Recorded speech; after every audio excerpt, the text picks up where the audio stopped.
Great day, great day, great day, great day. This is Brother Hatim coming at you live and direct on Give Yourself Permission. Yo, hey, it's a beautiful day out. I've already been out running, and if anybody ever asks you, can you drink too much water before you run? The answer is yes.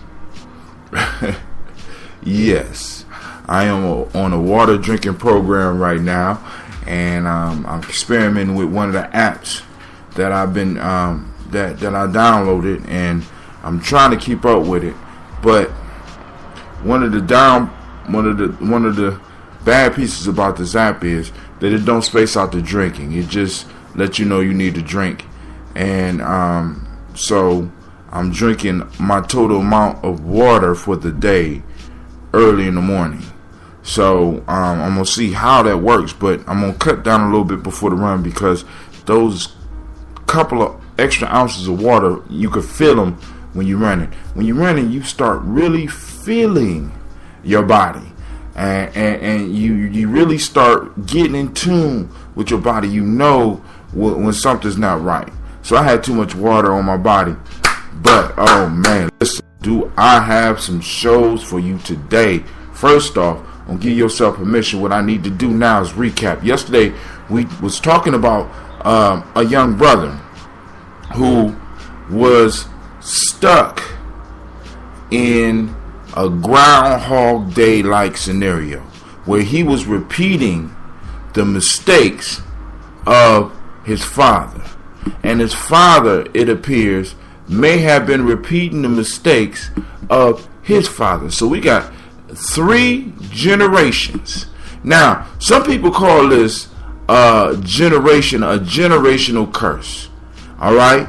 And it takes 3 generations, according to some beliefs, it takes 3 generations for a curse to run its course.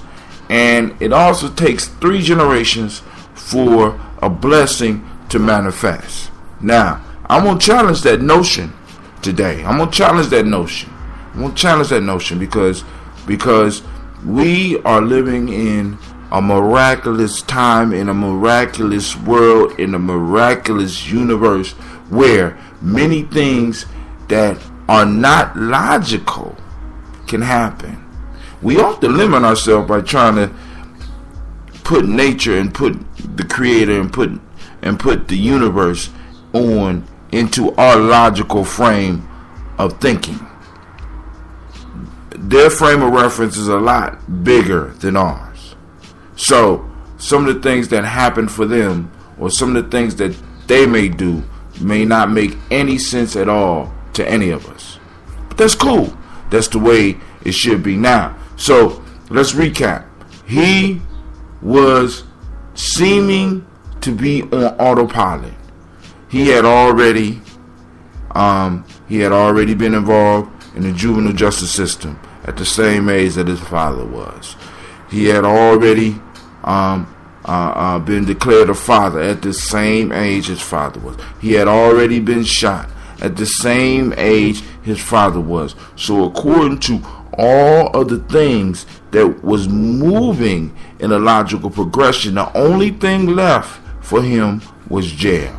Now, we found out that his grandfather died in jail, which means that his father, because his father is following in his father's footsteps right now, may die in jail. And if this young man does not get it together, not only will he go to jail, but there's a good chance that he may die in jail. Now, he looking at me in frustration because now he's catching the pattern, and he wants to do something about it. And he wants to know, Brother Hatim, what can I do? What can I do about this?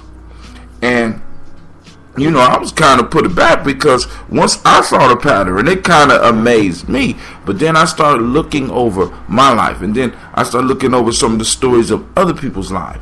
And it seems that we often follow stories, processes, and curses that have been set up, told to us, or meant for others. We actually invest in these stories unconsciously. We give them power over our life. I was doing the same thing that this young boy was doing, right? I had friends that was doing the same thing that this young boy was doing. It wasn't as extreme, but we was following a script. We was following a story. We was following a process that was arranged and set up for someone else. And we just automatically fell into it because we thought that's who we were and who we were supposed to be. So the thing that I wanted him to realize was that all these things have to be accepted by you, either consciously or unconsciously. So first, I had to work with him on thinking just a little bit different. I'm like, listen, it don't take a lot. See, that's where we go wrong. We think it takes massive change. This boy got to totally change his whole life. And we know that if we assign that to him, there's a good chance that he's going to fail. So I challenged him to do something different. It didn't have to be great, but something that took a little bit of time every day. One thing differently. He like, what, Brother Hatim? I said, what's the last book you read? Can you spend 30 minutes to a half an hour reading? Better yet, he said, no, I have struggled reading. I said, can you listen to a book on tape? Can you go sit down in a library? Can you do something different? Can you do something different that will slowly start pulling you off of this path that you're on? Because it's the small steps. And I mention this on all my shows. It's the small steps that really count. You know what I'm saying? We could take these long giant steps, but it's those small steps that build up the momentum for us to take the giant steps. So we want him and we want ourselves to start learning how to build up momentum. Momentum so that we can break old ways, so that we could break up out of these stories, so that we could break these old curses, because it don't take generations to come out of these. It don't take generations to start a blessing in your life. All it takes is for you to be conscious of it. Many of us are acting out scripts unconsciously. Many of us are taking on burdens unconsciously. Many of us are taking on other people's problems unconsciously and living them out in our lives. And what's even crazier, now a lot of the burdens and a lot of the generational curses that we are picking up do not come directly from our family, but it comes from the media.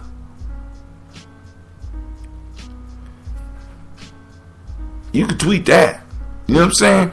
The generational curses are no longer coming from our families. They're coming from what the media is telling us. It's coming from the pictures and the ideas that the media is implanting in our heads and our children's heads. Man, all right. This is Brother Hatim saying we will continue with this tomorrow, but start with something small. Give yourself permission to do something different. Something small. You know what I'm saying? Something small. Put on your left shoe before your right shoe this morning. You know what I'm saying? Do something different. Change the program. Change just a small change, because it's those small changes, man. Small. Let's start it. Let's get it moving. 2014 and beyond, yo. This is Brother Hatim saying thank you for checking me out. Download the app. You can check me out at www.giamijourney.com. I will be having some special goodies for all those who have downloaded the app. So be looking for some special goodies for some of those who have downloaded the app. Alright? So be going on there and check it out, some of the stuff that will be available to you. Because, brother, I'm not playing. Listen, we are going to equip you. We're going to equip you to move up, out, and beyond. We're going to help you dig deeper so that you can build your life higher, so that you can see farther. And by seeing farther, that means you're going to go farther. Alright, this brother Hatim saying peace, and you have a beautiful day. I pray that your day is as beautiful as you are.